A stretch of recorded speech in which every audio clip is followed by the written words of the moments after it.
Hello दोस्तों, पाल maths academy के आज के सेशन में आप सभी लोगों का स्वागत है। आज हम क्लास 11th के लेसन 1 को स्टार्ट करेंगे। उससे पहले हम लेसन 1 को जो क्या है हमारा सेट्स, उसको हम अगर 10th पास कर कर आते हैं तो ये चैप्टर हमारे लिए बिल्कुल नया है।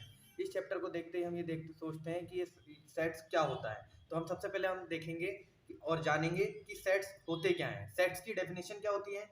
Any well-defined collection of objects which are different from each other and which we can see or think of is called a set। तो इस डेफिनेशन से क्या समझ में आया? नहीं समझ में आया आपको कुछ? चलिए देखते हैं। ये डेफिनेशन क्या कह रही है? ये डेफिनेशन कह रही है कि वो सभी ऑब्जेक्ट का कलेक्शन या उन सभी एलिमेंट्स का कलेक्शन जो क्या है वेल डिफाइंड है और एक दूसरे से डिफरेंट है, उसको क्या बोलते हैं? सेट्स बोलते हैं। जैसे मैं आपसे बोल दूं कि sets of natural number, set of natural number. तो आप सेट्स ऑफ नेचुरल नंबर, आपको पता है नेचुरल नंबर कहाँ से स्टार्ट होते हैं? 1 से। तो अगर मैं सेट्स ऑफ नेचुरल नंबर लिख रहा हूँ तो आप क्या बोलेंगे? 1 2 3 4 5, ऐसे कितने सारे होंगे नेचुरल नंबर। 1 के बाद जितने में नंबर आते हैं वो नेचुरल नंबर है। इन सबको मैंने लेकर ऐसी टेबुलर फॉर्म में या इसको ऐसे ब्रैकेट्स में बंद कर दिया तो क्या बन जाएगा? हमारा एक सेट बन जाएगा।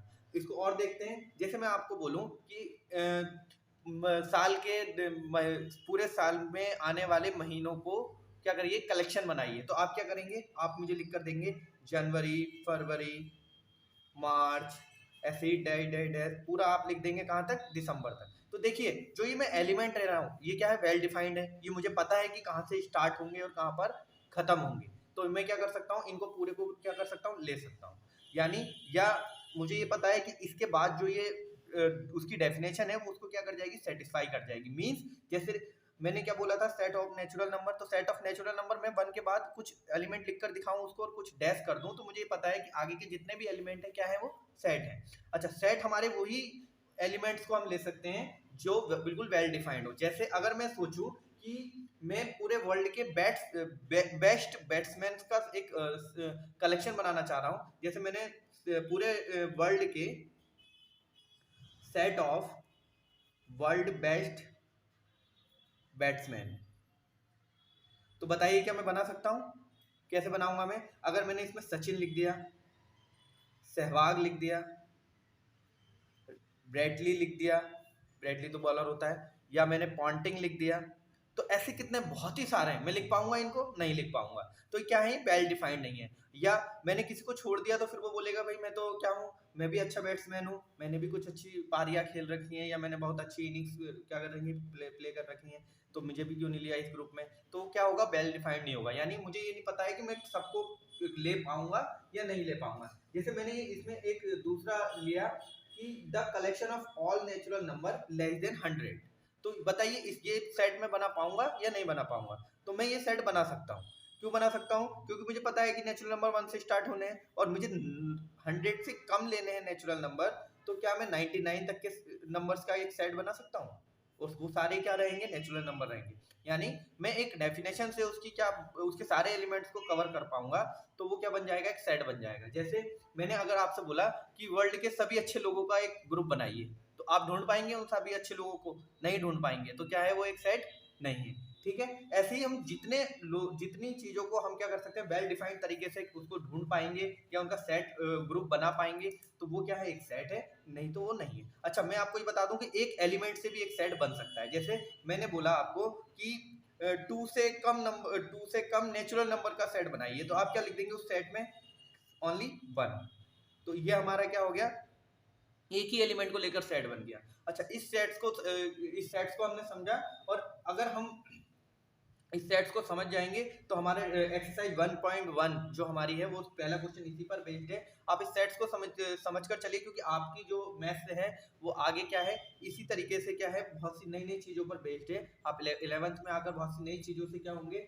आपने बहुत सी नई चीज़ों को देखेंगे। सेट्स हमारा पहला चैप्टर है और सेट आपको मैंने बताया कि वेल डिफाइंड एलिमेंट का कलेक्शन होता है। हम उन्हीं कलेक्शंस को सेट बोल सकते हैं जो क्या हो? बिल्कुल वेल डिफाइंड हो, यानी जिनका सेट्स हम बना सकें। जैसे मैंने आपको बताया, अगर मैं आपसे बोलूं कि वर्ल्ड के सभी बुरे लोगों का सेट बनाइए, तो बुरे लोग तो बहुत ही सारे होंगे आपकी नज़र में, तो आपका पड़ोसी भी बुरा होगा, तो लेकिन क्या है वो किसी की नज़रों में अच्छा भी तो है, तो आप उसको उस सेट में नहीं रख सकते। तो ऐसे ही सेट हम उसी घटना से या उसी इंसिडेंट से उस कलेक्शन को बनाएंगे जो क्या हो बिल्कुल वेल डिफाइंड हो। जैसे मैंने आपको बोला कि इंग्लिश अल्फ़ाबेट का एक सेट बनाइए, तो आप भाई आप क्या लिख के दे देंगे मुझे, ABCD ऐसे करके कहाँ तक लिख कर दे देंगे मुझे, जेड पे खत्म करके। इसके आगे कुछ है ये नहीं है, इससे पहले कुछ था नहीं है, तो ये क्या है बिल्कुल वेल डिफाइंड है कि इसके बाद इससे पहले कुछ नहीं है, मैंने बीच में कुछ नहीं छोड़ा है, तो क्या बन गया, ये कलेक्शन ऑफ सेट बन गया।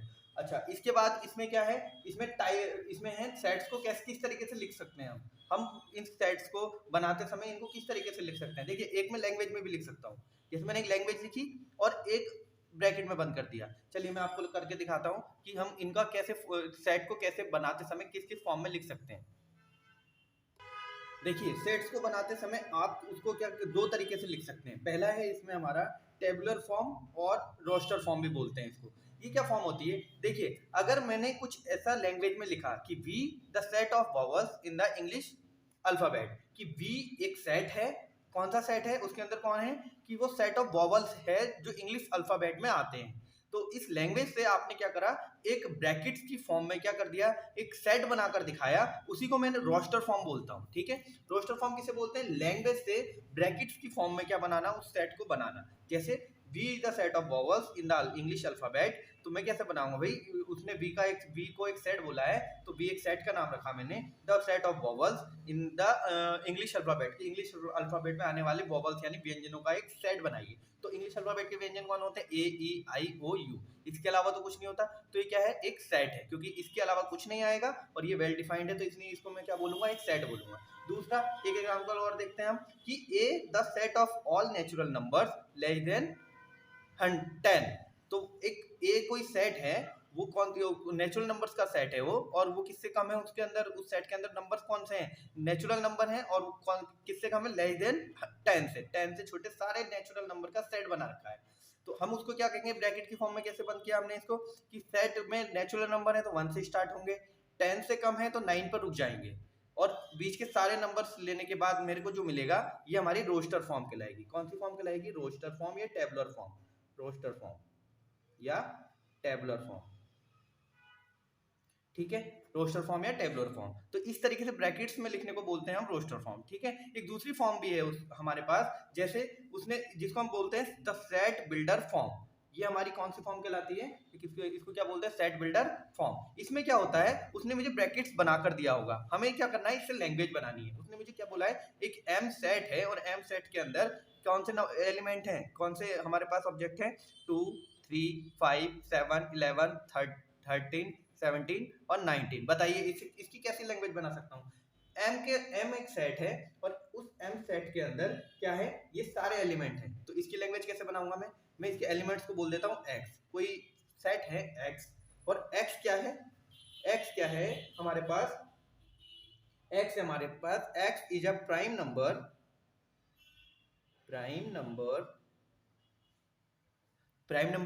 सारे प्राइम नंबर्स हैं, एक्स ये इसके एलिमेंट हैं, और एक्स क्या है, is a prime number less than 20। ठीक है, और इस लैंग्वेज को लिखने का थोड़ा सा हम शॉर्ट भी लिख सकते हैं इसको, लेस देन 20, इसको भी ऐसे भी लिख सकते हैं और ऐसे भी लिख सकते हैं। तो ये हमारी क्या हुई, ब्रैकेट से लैंग्वेज की फॉर्म में लाना हमारा सेट बिल्डर फॉर्म बोलते हैं उसको, और उसकी लैंग्वेज से ब्रैकेट्स की फॉर्म में लाना उसको क्या बोलते हैं हम, टेबुलर या रोस्टर फॉर्म बोलते हैं। ठीक है दोस्तों, आगे की वीडियोस में हम इसकी एक्सरसाइज स्टार्ट करेंगे, टाइप्स ऑफ सेट्स देखेंगे, इसकी एक्सरसाइज 1.1 को साथ साथ लेकर चलेंगे। आपको ये वीडियो कैसी लगी आप कमेंट बॉक्स में जरूर बताइएगा। चैनल को लाइक और सब्सक्राइब कीजिए, जिससे आप 11th क्लास के सभी चैप्टर्स की वीडियो के साथ और इंपॉर्टेंट क्वेश्चन की सीरीज के साथ भी जुड़े रहें। पाल मैथ्स एकेडमी में को ज्वाइन करने के लिए आपका धन्यवाद।